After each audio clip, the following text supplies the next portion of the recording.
संग्राम भी जारी है। खासकर एनडीए में सीट बंटवारे का मुद्दा अभी तक सुलझ नहीं पाया है और इसकी सबसे बड़ी वजह चिराग पासवान को बताया जा रहा है। दरअसल चिराग पासवान सीटों के मामले में पीछे हटने को तैयार नहीं दिख रहे। इसे लेकर बीजेपी और एनडीए नेताओं के साथ कई राउंड की बैठकें हो चुकी हैं, पर अभी तक कोई ठोस नतीजा नहीं निकला। आज सुबह इस मुद्दे पर एलजेपी की एक इमरजेंसी बैठक हुई। हालांकि उसमें चिराग पासवान शामिल नहीं हुए, पर पार्टी ने इस बारे में फैसला लेने का अधिकार उनको सौंप दिया। चिराग को मनाने के लिए केंद्रीय गृह राज्य मंत्री नित्यानंद राय आज उनके घर पहुंचे। दोनों नेताओं के बीच काफी देर तक बातचीत हुई, पर पक्का फॉर्मूला तय नहीं हो पाया। दोनों नेता मुस्कुराते हुए बाहर जरूर निकले, पर सीट शेयरिंग पर कुछ नहीं कहा। हम दोनों के चेहरे की मुस्कुराहट ही सारी बयां है, कहानी है, सब कुछ सकारात्मक है। समय से सब कुछ आपको चिराग जी बताएंगे। बस इन्होंने बता दिया कि सकारात्मक है, अब एक बार सारी चीजें इत्मीनान से बैठ के बताई जाए। दरअसल एनडीए ने एलजेपी को 22 सीटों का ऑफर दिया था, जिसे चिराग पासवान ने ठुकरा दिया था। वो 40 सीटों की मांग पर अड़े रहे, लेकिन अब समझौते का फॉर्मूला 25 से 27 सीटों के बीच तय होने की संभावना जताई जा रही है। लेकिन मुश्किल सिर्फ सीटों की संख्या को लेकर नहीं है। सूत्रों की माने तो 3 विधानसभा सीटों पर पेच फंसा हुआ है, मटिहानी, सिकंदरा और गोविंदगंज सीट। सूत्रों का कहना है कि चिराग ये तीनों सीटें मांग रहे हैं। इनमें से मटिहानी सीट तो एलजेपी के पास ही है, लेकिन सिकंदरा सीट से जीतनराम मांझी की पार्टी के विधायक हैं, जबकि गोविंदगंज सीट जेडीयू के पास है। सूत्रों की माने तो इसके अलावा चिराग पासवान चाहते हैं कि उनकी पार्टी को कम से कम राज्यसभा की 1 सीट मिले और एमएलसी की भी 1 सीट दी जाए। इसके अलावा ये भी कहा जा रहा है कि चुनाव आयोग चिराग पासवान किसी आयोग में भी अध्यक्ष का पद अपने किसी कार्यकर्ता के लिए चाहते हैं। मेरे नेता का डिमांड कभी भी व्यक्तिगत हित या पार्टी हित का नहीं है, प्रदेश हित का रहता है और प्रदेश हित के को ध्यान में रखते हुए हमारे नेता सभी विषय। मैं समझता हूं कि शीर्ष नेतृत्व लगातार अपने जो इलाही पार्टनर हैं उनके साथ संपर्क में हैं और मैं समझता हूं कि जो भी समस्या है उसका समाधान लगातार हो रहा है, हो जाएगा। कहीं कोई दिक्कत न होगी। सब लोग मिलजुल करके जो एनडीए का गठबंधन है, 5 दल मिल करके और चुनावी मैदान में जाएंगे और शिकस्त देंगे जो हमारे विरोधी लोग हैं, महागठबंधन वाले लोग हैं। जाहिर है इस बारे में एलजेपी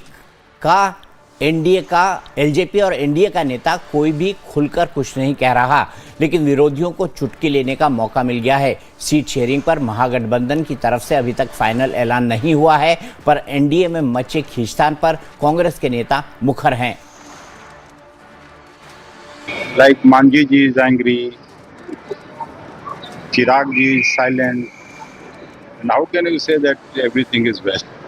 सर, चिराग जी अपनी ताकत नहीं समझते हैं। हनुमान को अपनी ताकत को बताना पड़ता है। अब वो अपने तरीके से जीते हैं।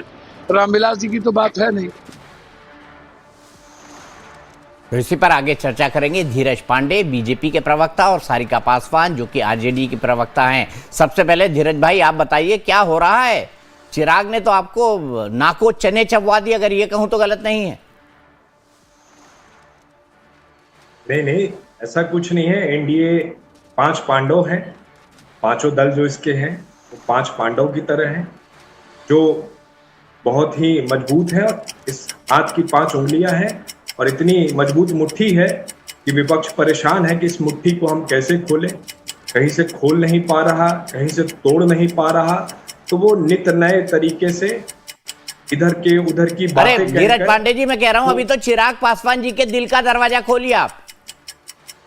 नहीं, उनके दिल का दरवाजा भी खोलिए उनके लिए।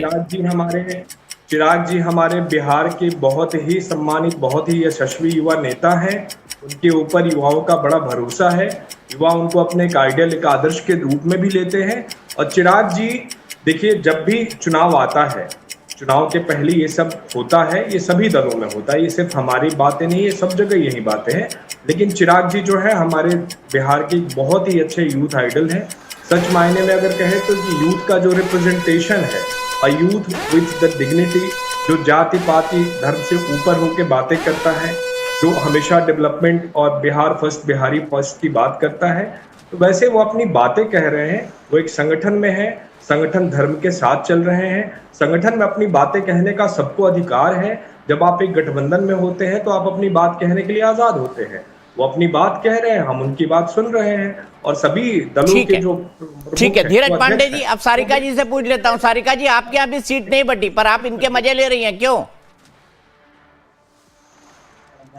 देखिए दीपक जी, इनके पास तो पांडव भी है, हनुमान भी है, राम भी है, और हमारे पास तो भाई जननेता है तेजस्वी यादव, जो जनता के बीच में रहते हैं, माता और बहनों की अस्मिता की लड़ाई लड़ रहे हैं, उनके अधिकारों की बात कर रहे हैं।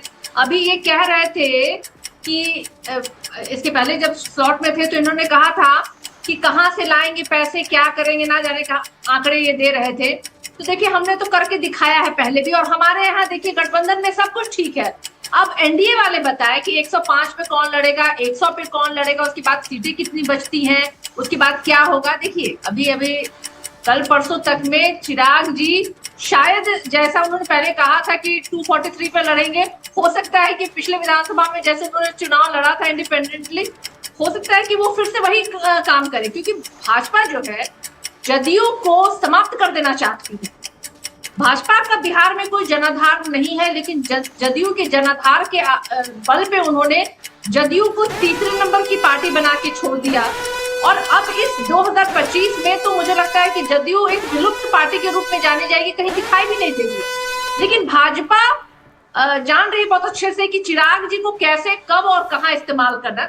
चिराग जी तो एक टूल की तरह हमेशा रहे हैं भाजपा के लिए, और अभी निरंतर जिस तरीके से आपने पहले ठीक ही कहा, नाक में दम कर दिया, लेकिन नाक वाक में दम नहीं किया है, वो एक स्ट्रेटेजी प्लान की तरह सब कुछ चीजें चल रही है। भाजपा के नाक में दम नहीं करने की तैयारी हो रही है, जदयू के नाक में कैसे दम किया जाए इसकी तैयारी हो रही है। और ये सारे जो चल रहे हैं ना मिल जोल, ये सब उसी का एक, जो कहते हैं ना कि मूवी रिलीज होने से पहले की एक वो सरगर्मी, और कुछ नहीं है वो। ठीक है, बहुत बहुत शुक्रिया सारिका जी आपका, और बहुत बहुत शुक्रिया धीरज आपका। बढ़ते हैं